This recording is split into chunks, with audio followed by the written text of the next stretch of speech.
আমন্ত্রণ দীপ্ত সংবাদে আপনাদের সাথে আছি আমি ইয়াসমিন সুমনা। রাজধানীতে স্থিতিশীল রয়েছে সবজির দাম, তবে ক্রেতাদের বেশি অভিযোগ রয়েছে চাল, ডাল ও মাছের দাম নিয়ে। এছাড়া পেঁয়াজ বিক্রি হচ্ছে গত সপ্তাহের দামেই।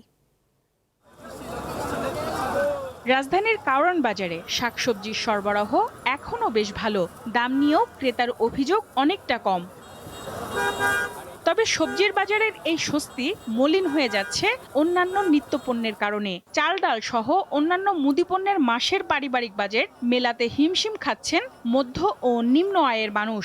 সবজির দাম মোটামুটি কম আছে বর্তমানে বাজারে। আপনার এই যে করলা 60 টাকা, 50 টাকা, পটল 40 টাকা, বেগুন 60 টাকা। আপনার এই যে গাজর ছিল 200 টাকা কেজি, আজকে গাজর 120 টাকা কেজি। অন্য অন্য সময়ের তুলনায় আমি তো সবসময় বাজার করি আর আমি সস্তায় পেয়েছি। যেহেতু আমরা সীমিত আয়ের মানুষ, যে ফিক্সড স্যালারিতে আমরা জব করি, তো সেক্ষেত্রে আসলেই এরকম যদি বাজার অবস্থা থাকে তাহলে আমাদের জন্য অবশ্যই ভালো হবে। মশলার ক্ষেত্রে বিশেষ কোনো পরিবর্তন আসেনি। সপ্তাহের ব্যবধানে পেঁয়াজ, আদা ও রসুনের দাম আগের মতোই রয়েছে। পটল তারা 20 টাকা করে 1 কেজি বলতেছে, তো 20 টাকা কেজি বললে এটা খুব সহনীয় পর্যায়ে। দেশি রসুন 100 টাকায় বেচা হইতাছে, পেঁয়াজ 40 টাকায়। সীমিত মানে মাল বাড়ে না।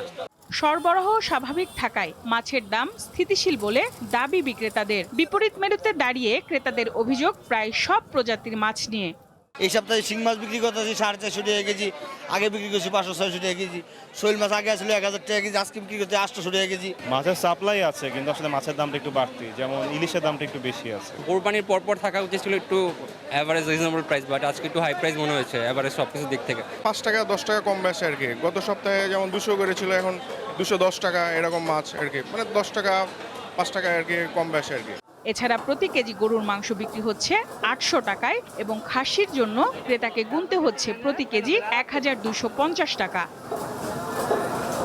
সঞ্জিদা প্লাবনী, দীপ্ত সংবাদ, ঢাকা।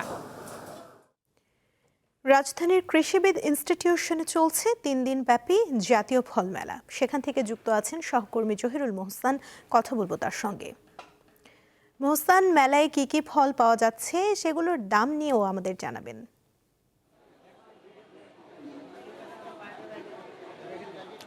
সুমনা, আম প্রেমীদের এবং জাম, কাঁঠাল যত ধরনের ফল রয়েছে সকল ফল প্রেমীদের উৎসব আসলে এখানে বলা যায়। এই জাতীয় মেলায় আমরা দেখছি যে সকাল থেকেই যারা ফল পছন্দ করেন, ফল কেনার জন্য আসলে কিন্তু এখানে ভিড় করছেন। মূলত আমরা দেখছি যে এখানে একটা পাশই রয়েছে শুধু আমের সমারোহ। সেই আমের মধ্যে যদি আমি একটু আপনাকে দেখাতে চাই, এখানে বিভিন্ন রকমের আম রয়েছে, মল্লিকা, বাড়িফোর, ল্যাংড়া, রূপালী, এছাড়া নাগফজলি, এই ধরনের আমগুলো এখানে পাওয়া যাচ্ছে। আমি যদি একটু আমের দামের কথা যদি একটু বলতে চাই, আমার হাতে যে আমটি রয়েছে এখন, এটি হচ্ছে মল্লিকা। এই আমটি এখানে পাওয়া যাচ্ছে 80 টাকা কেজিতে। এছাড়াও যদি এখানে আরও আমি এই আমটির নাম হচ্ছে বাড়িফোর, এই আমটিও 80 টাকা কেজি। এছাড়া এখানে রয়েছে ল্যাংড়া। এখানে প্রায় সব এখানে যে আমগুলো দেখছি এখানে বেশিরভাগ আমই আসলে 80 টাকা কেজিতে পাওয়া যাচ্ছে। রূপালী, এই ছোট রূপালী সাইজের আমটি এখানে 60 টাকা কেজিতে বিক্রি হচ্ছে। এছাড়া হিমসাগর রয়েছে, হিমসাগরও আসলে 80 টাকা কেজিতে বিক্রি হচ্ছে। আমরা একটু এখানে যে আম বিক্রেতা রয়েছে ওনার সাথে একটু কথা বলতে চাই। আপনারা তো কালকে থেকে আসলে এখানে মেলায় এসেছেন, কেমন বিক্রি হচ্ছে? এছাড়া কোন আমের চাহিদা আসলে বেশি রয়েছে? আমের চাহিদার মধ্যে হিমসাগর আমটার চাহিদা বেশি, নেংরা আমের চাহিদা বেশি, আর হচ্ছে আপনার রূপালির চাহিদা বেশি। এই 3 আমের চাহিদা বেশি হয়। কিন্তু তেমন আমার এই আমটা ভালো আম, তো রাজশাহী আম বিখ্যাত আম, সুস্বাদু আম, এর জন্য আমার কাছে একটু বেশি বেশি হচ্ছে। আমাদের সাথে একজন ক্রেতাও রয়েছে, আমি যদি একটু কথা বলতে চাই। আসলে এই ফল মেলায় কিন্তু প্রতি বছরই দেখি যে ক্রেতাদের একটা ভিড় দেখা যায়। আপনারা আসলে কি আম কিনছেন এবং দামটা আসলে কেমন এখানে, বেশি না কম? আমি বলবো যে আম রিজনেবল, কারণ এটা বছরে একবারই হয়, তো আমরাও চাই একটু রিজনেবলের মধ্যে হোক, বা যারা বিক্রি করছে ওরাও একটা লাভ চায়। এবং এখানে সবচেয়ে ভালো সারা বাংলাদেশ থেকে সব ধরনের আম, যেটা আমরা ঢাকায় সচরাচর লোকাল মার্কেটে পাই না, এখান থেকে বেছে যে যাচাই করে নিতে পারছি। তো খুব সুন্দর একটা ব্যবস্থা, এবং এটা বছরে আরও 1-2 বার হলে আরও একটু আমাদের জন্য ভালো হতো আর কি। সুমনা, কথা বলছিলাম একজন ক্রেতার সঙ্গে, তিনি জানাচ্ছিলেন আসলে দেশের বিভিন্ন দূর দূরান্ত থেকে আসলে এখানে ফলের সমারোহ নিয়ে আসলে বিক্রেতারা এখানে এসেছেন, স্টল দিয়েছেন। তাই যারা ক্রেতা রয়েছেন তারা আগ্রহ নিয়ে আসলে এখানে আসছেন। এবং আমি যদি আরেকটা আম দেখাই, এখানে এই আমটির নাম হচ্ছে ব্যানানা ম্যাঙ্গো। এই আমটি 100 টাকা কেজি দরে এখানে বিক্রি হচ্ছে। এই আমটিও আমরা দেখেছি যে কলার মতো দেখতে আসলে লম্বা এই আমটি, এই পাহাড়ি আম বলে আসলে এটা পরিচিত রয়েছে। এছাড়া সবচেয়ে বেশি চাহিদা যে আমগুলো রয়েছে রূপালী, হিমসাগর, হাড়িভাঙ্গা, এই 3 প্রজাতির আমের চাহিদা এখানে সবচেয়ে বেশি বলেই আসলে ক্রেতারা বলছিলেন এবং বিক্রেতারাও বলছেন এই ধরনের আম তারা বেশি বিক্রি করতে পারছে। আম ছাড়াও বিভিন্ন ধরনের ফল যেমন জাম, কাঁঠাল, লিচু, এছাড়া মৌসুমি ফল, আরও যে রকম ফলগুলো রয়েছে, এছাড়া 12 মাস যে ফলগুলো পাওয়া যায় যেমন আনারস, তারপর বিভিন্ন ধরনের পেয়ারা, এই ধরনের ফলগুলো কিন্তু এই মেলায় রয়েছে।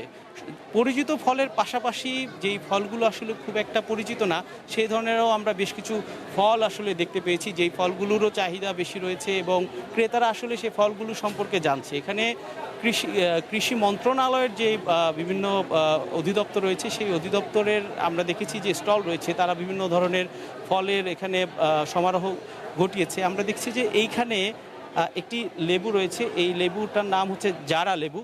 এই লেবুটা এখানে ডিসপ্লে করা হচ্ছে এবং এটার উৎপাদন কিভাবে হয় সেই বিষয়ে কিন্তু এখানে আসলে কথা বলা হচ্ছে। 19 তারিখ পর্যন্ত অর্থাৎ আগামীকাল পর্যন্ত এই উৎসব চলবে এবং এই ফল মেলার সমাপ্তি ঘটবে এবং আমরা দেখছি যে এখনও অনেক ক্রেতা এখানে আসলে বিভিন্ন ধরনের ফল কিনতে আসছে। সুমনা। মোহসান, ধন্যবাদ আপনাকে। এবারের বিশ্বকাপে চ্যাম্পিয়ন হবে ফ্রান্স, এমনই ভবিষ্যৎবাণী করেছেন পটুয়াখালীর একজন জ্যোতিষী। তাকে সঙ্গে নিয়ে বিস্তারিত জানাচ্ছেন সহকর্মী ইমরান।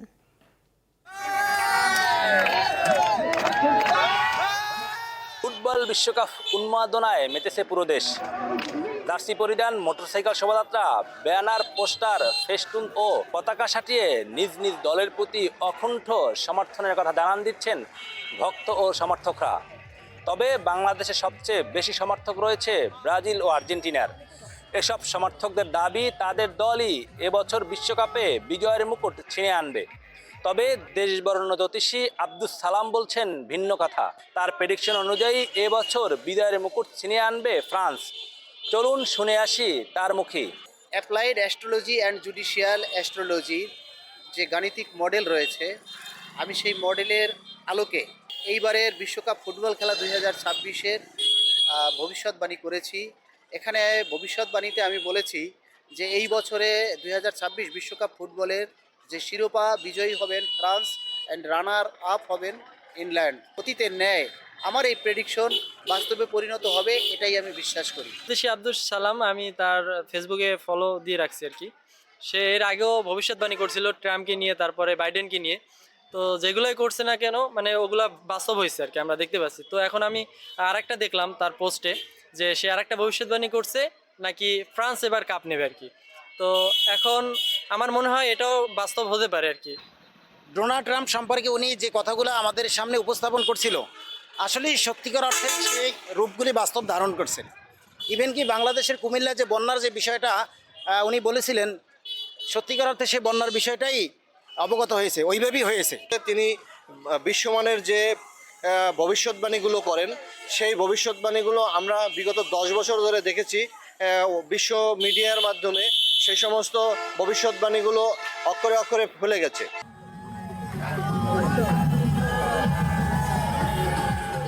এবারের বিশ্বকাপে যে দলই বিজয়ী হোক না কেন বাংলাদেশের মানুষের মধ্যে থাকবে ভ্রাতৃত্বের বন্ধন, এমন প্রত্যাশা সকলের। মোহাম্মদ ইমরান, দীপ্ত টিভি, পটুয়াখালী। এবারে থাকছে উদ্দীপ্ত যা কিছু ভালো ও উদ্দীপনার।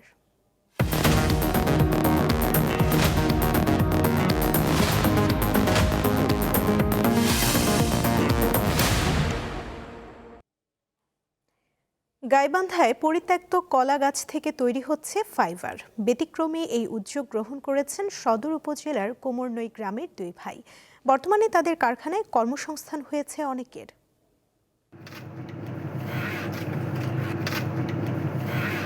ফেলে দেওয়া কলার গাছ বাগান থেকে সংগ্রহ করেই এভাবে মেশিনের সাহায্যে তৈরি করা হচ্ছে সুতা তৈরির ফাইবার।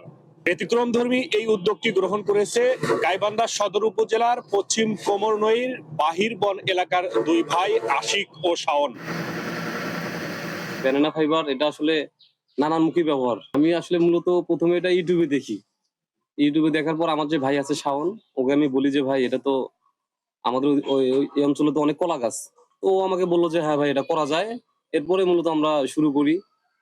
এরপর আমরা মেশিন নিয়ে আসি এবং একটা কারখানা, আমরা ছোট করে একটা কারখানা দিয়ে দিছি। এখন মোটামুটি আমরা এখানে 2টা মেশিনে 15 থেকে 16 জন লোক কাজ করতেছি। আমার যেটা মনে হয়, চাকরির পিছনে না দৌড়িয়ে যদি উদ্যোক্তাটা যদি সফলভাবে আমরা পরিচালনা করতে পারি, এর মাধ্যমে আমাদের গ্রামের যে বেকার যে ছেলেরা আছে তারা অন্যান্য এটা বড় পরিসরে করা সম্ভব।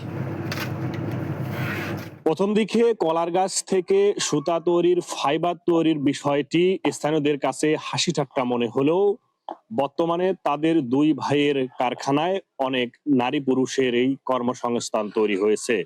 তো বলে মেলে কি ব্যবসা করবো, এগুলো একটা ব্যবসা হইলো। তারপরে দেখে আস্তে আস্তে এগুলো কেন ভালো হতিছে, উন্নতি, 15-20 জন ছেলে বা 2-4 জন মহিলাও কাজ করতেছে। শ্রমিকদের খোঁজখবর নেওয়ার পাশাপাশি আর্থিকভাবে ঋণ সহযোগিতার আশ্বাস দেন গাইবান্ধা বিসিকের এই কর্মকর্তা। তাদের সাথে কথা বলে দেখব, তাদের যদি কোনো কারিগরি সহযোগিতা প্রয়োজন হয় আমরা তাদের সহায়তা করব এবং এটা কিছু কিছু ক্ষেত্রে পাটের বিকল্প হিসাবে ব্যবহার করা যাবে বলে আমরা আশা করছি। তাদের এখানে সুতা তৈরির ফাইবার প্রতি কেজি বিক্রি করা হচ্ছে 150 থেকে 500 টাকা। রাজধানী ঢাকা সহ এর চাহিদা রয়েছে বিভিন্ন জেলায়। গাইবান্ধা থেকে আতোয়ার রহমান রানা, দীপ্ত সংবাদ। আন্তর্জাতিক প্রসঙ্গ। যুদ্ধ অবসানের সমঝোতা স্মারকে সইয়ের পর ইরানের ওপর থেকে নৌ অবরোধ তুলে নিয়েছে যুক্তরাষ্ট্র। সামাজিক যোগাযোগ মাধ্যম এক্সে অবরোধ তুলে নেওয়ার বিষয়টি নিশ্চিত করেছে মার্কিন সামরিক বাহিনীর সেন্ট্রাল কমান্ড। তারা জানিয়েছে প্রেসিডেন্টের নির্দেশ অনুযায়ী এই পদক্ষেপ নেওয়া হয়েছে। তবে অবরোধ তুলে নেওয়া হলেও অঞ্চলটিতে মার্কিন নৌবাহিনীর উপস্থিতি অব্যাহত থাকবে বলে জানিয়েছে সেন্টকম। এদিকে ইরানের সর্বোচ্চ নেতা মুস্তফা খামেনি জানান MOU এর বিষয়ে তার ভিন্ন মত রয়েছে। খামেনি বলেন শুরুতে তিনি এই চুক্তির পক্ষে ছিলেন না, তবে প্রেসিডেন্ট মাসুদ পেজেশকিয়ানের আশ্বাসের পর তিনি এতে সম্মতি দেন।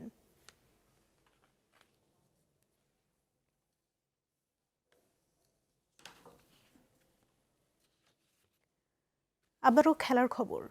সিরিজের দ্বিতীয় টি-20তে আজ মাঠে নামবে বাংলাদেশ ও অস্ট্রেলিয়া। খেলা শুরু দুপুর 2টায়। প্রথম টি-20তে 4 উইকেটের জয়ে সিরিজে 1-0 এগিয়ে রয়েছে অস্ট্রেলিয়া। তাই সিরিজে টিকে থাকতে দ্বিতীয় ম্যাচে জয়ের বিকল্প নেই বাংলাদেশের সামনে।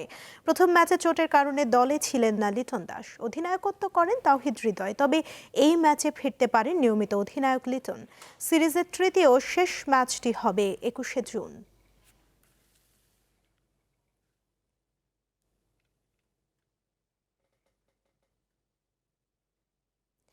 এই ছিল এখনকার মতো। পরবর্তী সংবাদ দুপুর 2টায় দেখার আমন্ত্রণ রইল। এছাড়া আরও তথ্য পেতে যুক্ত থাকুন দীপ্ত ডিজিটাল প্ল্যাটফর্মের সাথে। ধন্যবাদ সবাইকে।